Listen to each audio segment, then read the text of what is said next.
শ্রেণীর চক্ষু জাহান্নামকে দেখবে না, ওরা জান্নাতে যাবে। 3 শ্রেণীর চক্ষু, 3 শ্রেণীর মানুষ জাহান্নামে যাবে না, ওরা জান্নাতে যাবে। আইনুন বাকাত মিন খাশিয়াতিল্লাহ, ওই চক্ষু জাহান্নামে যাবে না, জান্নাতে যাবে। যে চক্ষু আল্লাহর ভয়ে কাঁদে। কোনদিন আল্লাহর ভয়ে কান্না আসে কি? এরকম হয় কি? মরণ আপনার পাশ থেকে দূরে সরে গেছে, এই জন্য আপনি আল্লাহর ভয়ে কাঁদাও ভুলে গেলেন। প্রতিপালক, তুমি বড় দয়াবান, তুমি বড় ক্ষমাবান, তুমি একটু দয়া করো, তুমি আমাকে জাহান্নাম থেকে রক্ষা করো, জান্নাত আমাকে দান করো, তুমি একটু দয়া করো।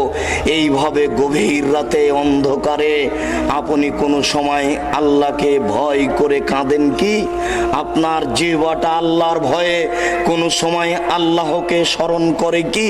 আল্লাহর নবী বলছেন 3 শ্রেণীর চক্ষু জাহান্নামে যাবে না, তার 1 শ্রেণীর চক্ষু হচ্ছে যেই চক্ষু আল্লাহর ভয়ে কাঁদে। ওয়া আইনুন হারাসাত ফি সাবিলিল্লাহ, যেই চক্ষু আল্লাহর রাস্তায় পাহারা দেয়, কল্যাণকে খেয়াল করে, অকল্যাণ থেকে দূরে থাকে, এই চক্ষু জাহান্নামে যাবে না, জান্নাত পাবে। ওয়া আইনুন গাজাত মিন মাহারিমিল্লাহ, ওই চক্ষু বেগানা মহিলাকে দেখলেই নিচু হয়ে যায়, এই চক্ষু জাহান্নামে যাবে না, জান্নাতে যাবে। শেষের বাক্যটি আপনার জন্য খুবই জটিল ও খুবই কঠিন। এই জন্য বলেছিলাম আপনি আপনার পরিবারকে কন্ট্রোল করুন। আপনি মনে রাখেন, আপনার স্ত্রী দিয়ে, আপনার মেয়ে দিয়ে জাতিকে পাপী করায়েন না। 1 পাপ 3 ভাগে বিভক্ত। আপনার মেয়েকে যদি 1 লক্ষ মানুষ দেখে থাকে, তাহলে 1 লক্ষ মানুষই পাপী, সবাইকেই এই পাপের জবাব দিতে হবে। আপনার স্ত্রীকেও দিতে হবে, এই 1 লক্ষ পাপের জবাব আপনাকেও দিতে হবে। 1 পাপ 3 ভাগে বিভক্ত। অতএব আপনি বিবেচনা করুন।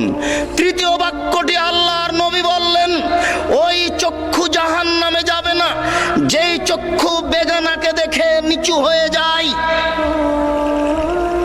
এই চক্ষু জাহান্নামে যাবে না, এই চক্ষুই জান্নাতে যাবে।